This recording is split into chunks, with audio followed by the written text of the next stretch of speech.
Olá pessoal, tudo bem? Vamos analisar agora uma coisa que é muito importante e muito relevante, né? Que é uma coisa, algo que a gente já começou a discutir na nossa última conversa, no nosso último vídeo, que está associado a esse gráfico aqui que você consegue perceber aqui no meu cursor, né? Esse gráfico que diz da concentração molar de N2O5 com o tempo.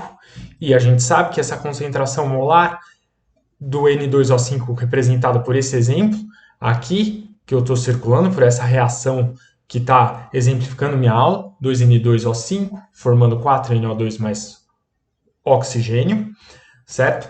E aí a gente percebe, claro, que há, como a gente falou na aula anterior, há uma dependência em relação à concentração. Quanto maior é a concentração, tanto na curva 1, 2, 3, 4, 5, são 5 experimentos diferentes, né?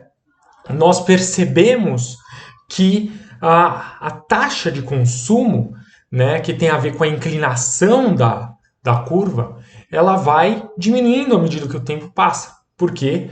Porque o número de colisões vai diminuindo, né, à medida que o tempo passa. Por quê? Porque a concentração do reagente vai diminuindo. Então, há uma dependência da velocidade da reação com a concentração do seu reagente em cada instante de tempo, à medida que a reação evolui. Então, esse gráfico mostra isso. E esse gráfico vai dar um indício de uma coisa que a gente gostaria de poder fazer com qualquer reação, com algumas reações. É que de poder prever a concentração de um dado composto num certo instante de tempo. E para que isso possa acontecer, a gente tem que saber como é que a velocidade evolui com o tempo. Ou seja, qual é a lei que norteia a evolução da reação, que descreve a reação. Então, aqui a gente faz o seguinte, para chegar a essa lei, nós usamos, né, a concentração de um reagente no início e medimos a velocidade no início da reação. Isso há um motivo. A gente calcula a taxa instantânea, ou seja, a inclinação dessas retas nos diferentes experimentos 1, 2, 3, 4 e 5, certo? Com a seguinte ideia, de que no começo, né, é muito mais fácil de você determinar a velocidade da reação, porque você não tem ainda produto interferindo nos reagentes, né? Então os produtos ainda não afetam as taxas da reação. Então você usa a informação do começo da reação no instante t igual a zero, ou do início da reação, para que essa informação inicial seja extrapolada para outros instantes de tempo, ok? Então, por exemplo, aqui, né, segue meu cursor. Né? Quando eu estou circulando esse outro gráfico à sua direita, aqui no topo, que é a concentração, né, a taxa de consumo inicial de N2O5 em mol por litro por segundo, em termos da concentração molar de N2O5 inicial, né, nós percebemos justamente o seguinte, eu pego aqui, calculo a velocidade inicial de consumo de N2O5 no experimento 1, no experimento 2, no experimento 3, no experimento 4 e no experimento 5. E percebo, justamente numa situação dessa, que a velocidade da reação de consumo, ela é proporcional, né, à concentração de N2O5 aqui. Opa, saiu mal escrito, vamos apagar. Né? É proporcional à concentração de N2O5. E é proporcional, é linear. Então, para ajustar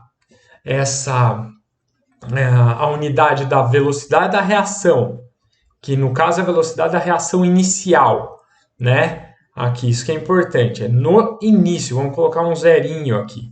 Tá? Em relação à concentração inicial, um zerinho aqui, ela é uma dependência linear. Significa, se eu dobrar a concentração do N2O5 inicialmente, a velocidade inicial da reação vai ser dobrada. Só que isso pode ser facilmente extrapolado, segundo esse gráfico aqui, porque o comportamento das curvas é sempre semelhante à medida que o tempo passa, né? Que para qualquer instante de tempo, eu escreveria que a velocidade da reação ela é proporcional à concentração de N2O5. Muito bem. Certo. Isso para qualquer instante. Então, veja, nós temos a seguinte coisa, que a lei da velocidade de uma reação, ela vai ser a expressão para a taxa da reação instantânea em termos das concentrações, como eu disse anteriormente. Ele é sempre determinado por um experimento, ela é sempre experimental, tá? E os expoentes, né, da nossa lei da velocidade, elas não vão ser os coeficientes, necessariamente os coeficientes estequiométricos da reação. Então você pega uma reação genérica como essa que você está vendo aqui, né? A velocidade da reação aqui, a lei da velocidade, ela é o K, que é a constante da lei da velocidade, tá? Depende da concentração de A e vezes a concentração de B. Muito bem. A concentração de A vai estar elevada a um certo M e a concentração de B está elevada a um certo N. Ou seja, M não necessariamente é o Azinho e N não necessariamente é o Czinho, é o Bzinho, tá? Então, os expoentes M e N vão ser determinados experimentalmente. Não esqueça que é produto entre todos os reagentes que vão estar participando. O M, na verdade, ele é chamado, né, de ordem da reação. Ordem da reação em relação a A. E N, certo? É a mesma coisa. O N é a ordem da reação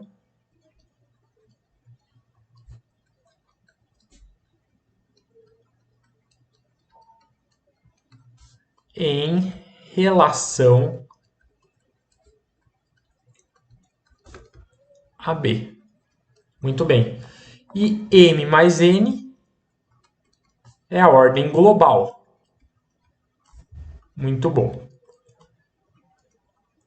Então, como é que é o procedimento, então, para determinar essa lei? O procedimento para determinar essa lei é que a ordem de cada espécie, tá, ela é obtida variando a concentração inicial da espécie, como eu falei anteriormente, e medindo a velocidade inicial, né? E aí você faz isso para um experimento, vai para o seu segundo experimento, tá? E vai modificar a concentração inicial daquele reagente e vai medir a velocidade inicial. Enquanto as outras espécies, a concentração das outras espécies envolvidas é mantida constante. Então, eu vou mudar as concentrações do A, manter de experimento para experimento, inicialmente mandando B constante. Depois eu vou fixar o A e vou modificar o B para ver o que acontece. Lembrando que a determinação da constante K, né, que é a constante da lei da velocidade, ela vai ser feita depois de fazer vários experimentos. Você escolhe um e pode calcular, substituindo o A, o B e o V, e você calcula o seu K, certo? Você escolhe um dos experimentos que você fez, certinho? A gente vai ver um exemplo e vai ficar mais claro. Então, você tem duas situações que são fundamentais. A primeira situação fundamental é se a reação elementar é de etapa única, toda a reação de etapa única é chamada de elementar, certamente você vai dizer que o M e o N, se você já souber que é elementar, os expoentes M e N já serão os coeficientes de balanceamento da reação, A e B. Esse é o único caso que você pode taxar que Os expoentes da expressão da lei da velocidade já são os coeficientes de balanceamento. Mas você tem casos em que de reações que não são elementares, que ocorrem em várias etapas, que estão associadas a um processo global, que o M e o N, obviamente, não vão ser os coeficientes da reação global, os coeficientes estequiométricos dos reagentes da reação global, mas que vão ser determinados experimentalmente. E a hora que você determina experimentalmente, você percebe que quem funciona como reação elementar é a etapa lenta. Ela é a reação, ela é o que determina o ritmo da reação global. Então, existe uma etapa lenta que funcionará como reação elementar, ou seja, que ela vai ditar a lei da velocidade, e ao ditar a lei da velocidade, você vai perceber que os seus coeficientes de balanceamento serão iguais aos expoentes da lei da velocidade. E, sendo assim, você concluirá que a etapa é a lenta dentre várias semi-reações que vão determinar o processo global. Ok? Então eu volto já já com exemplos para você.